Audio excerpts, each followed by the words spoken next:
Hola chicos, hoy vamos a ver la cuestión del Estado y vamos a empezar con qué es el Estado. El Estado nace como una necesidad que tiene la humanidad de organizarse. Es una figura política donde las personas se organizan a través de una forma de gobierno para vivir en sociedad de una forma ordenada, ¿sí?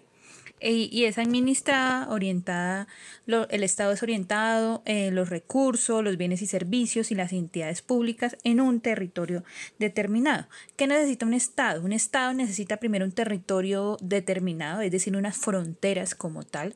También va a necesitar una población y una identidad, es decir, algo que los identifique como únicos o que compartan una identidad.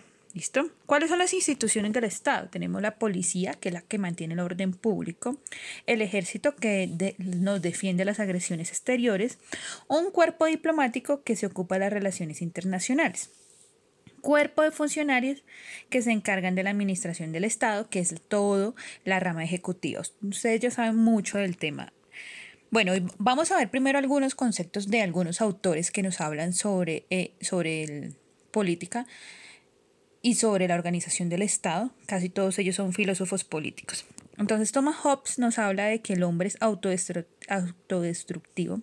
La lucha permanente por poder, el Estado como leviatán absoluto y necesario.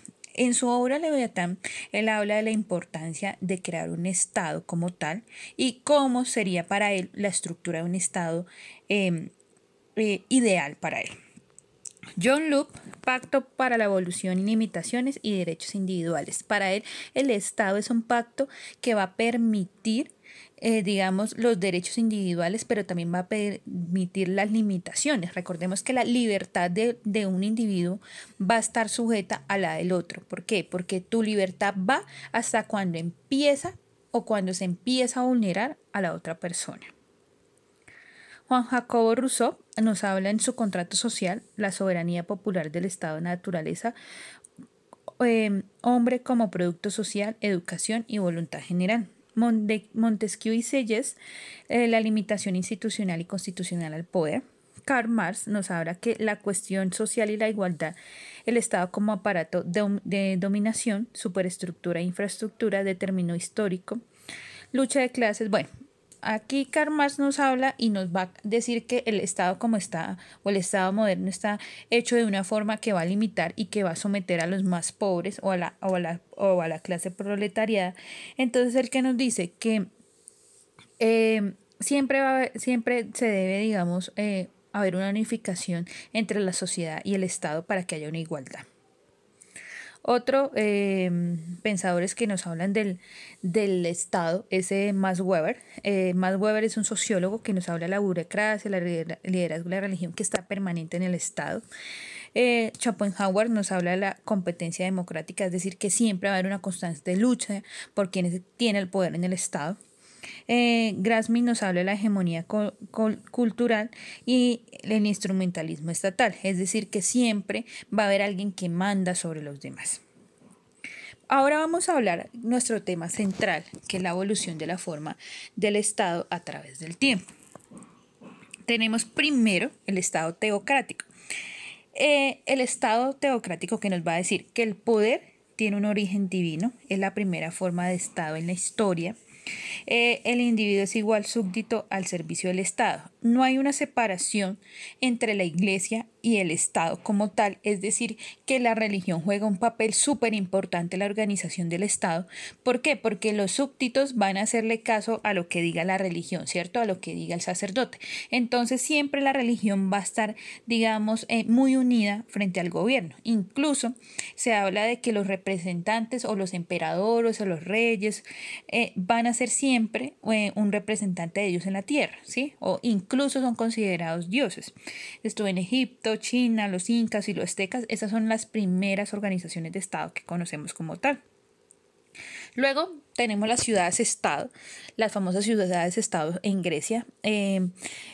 Hay una cuestión de que se habla primero de la ciudadanía y de los ciudadanos libres. Un ciudadano libre era aquel que que podía ejercer su derecho a la votación, que podía, digamos, elegir a sus a sus representantes en la Agora, puede ser elegido también. Y el poder es organizado en instituciones, ¿cierto? No cualquier persona podía ser ciudadano en la antigua Grecia, por eso se llama ciudadano libre, porque no todos o no cualquiera podía ser ciudadano, ¿sí? Eso era un derecho como tal, digamos, era una aristocracia también, es decir, que los que tenían plata eran los que tenían el poder como tal y los que decidían frente a las polis. Tenemos luego el estado feudal que se va a dar durante la Edad Media. Fue en Europa Occidental después de la caída del Imperio Romano. Fue el poder fragmentado en pequeños estados y es que ahí empieza a nacer el estado moderno como nosotros lo conocemos. Entonces está el señor feudal, que es el dueño de las tierras. El señor feudal casi siempre era el rey o la iglesia, ¿cierto? Está el feudo, que el feudo es el que, digamos, administra los territorios o las tierras para los campesinos, ¿sí? Recordemos que esta era una sociedad injusta. ¿Por qué? El rey está en la cabeza, luego está la nobleza, la iglesia, los caballeros, y luego están los vasallos, los mismos campesinos, quien eran que trabajaban la tierra y al mismo tiempo tenían que pagarle tributo al rey, ¿cierto? Era algo así como el rey prestaba las tierras para que usted trabajara, pero de igual manera usted iba a sacar una pequeña parte del resto, el rey se quedaba con sus ganancias, o el señor feudal. No siempre el rey era el señor feudal, también la iglesia tenía mucho poder. Recordemos que era durante la Edad Media. Luego tenemos el Estado absolutista, después de la creación de los estados modernos, y es que se da por esa necesidad de crear territorios y definir territorios y sumado a una identidad que querían someter en los estados europeos. Finaliza la Edad Media y empieza la Edad Moderna. Y por Luis IV, rey de Francia, empieza, digamos, la organización de los estados absolutistas. El rey es elegido por voluntad propia y el poder es centralizado en una sola persona, ¿cierto? En la burocracia, el ejército. Y recordemos que los estados absolutistas lo podemos también llamar como una monarquía absolutista. ¿Qué es una monarquía absolutista? Que el poder se encuentra en una sola persona, en este caso, el monarca como tal, ¿cierto? El monarca es el que va a decidir quién es el que tiene el poder como tal. Entonces tenemos que arriba está la realeza, la nobleza y el clero. También hay diferentes clases de nobleza, ¿no? Luego tenemos los grupos medios, que son los artesanos y los comerciantes. Luego tenemos los campesinos y luego tenemos los estratos más pobres, trabajos asalariados y de oficios varios. Luego nace el Estado de Derecho gracias a la Revolución Francesa en 1789 y es que se abole la monarquía absolutista. ¿Y qué es lo que cambia? Empieza que nace el derecho al voto para la ciudadanía. Existe un sistema republicano, que quiere decir eso, que vamos a elegir a los que los representen para que nos gobiernen. Los principios de libertad, igualdad y fraternidad, y nace la división de poderes. ¿Qué es la división de poderes? Ya lo hemos repetido muchísimas veces. La división de poderes es que el poder no se concentra en una sola persona, sino que existe una división de poderes para que haya un equilibrio en la organización del Estado, ¿cierto?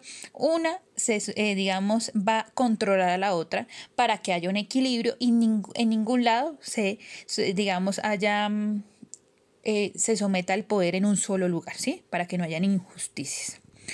Luego nace el Estado-Nación, el Estado de la organización política de una sociedad. De la construcción del Estado salió la nación, es el conjunto de personas, ¿cierto?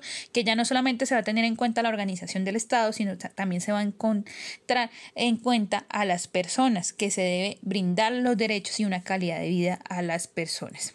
El Estado social de derechos surgió en Europa a mediados del siglo XX, tiene derechos civiles y políticos más económicos, sociales y culturales, leyes sociales y laborales, protección de bienestar social. ¿Qué es lo que pasa? El Estado de Derecho solamente va a garantizar lo que dice la Constitución, ¿cierto? Mientras que un Estado social de derecho va a garantizar los derechos y las condiciones de vida dignas de una persona. Esa es la diferencia, que gracias al Estado social de derecho es que nace, digamos, esa cuestión de que se debe respetar. ¿Listo? Entonces, chicos, con este video van a hacer el quiz de Kahoot. Y esto sería todo por la clase de hoy. Entonces, chicos, espero que estén muy bien y nos vemos más tardecito en la clase de sociales. Un abrazo.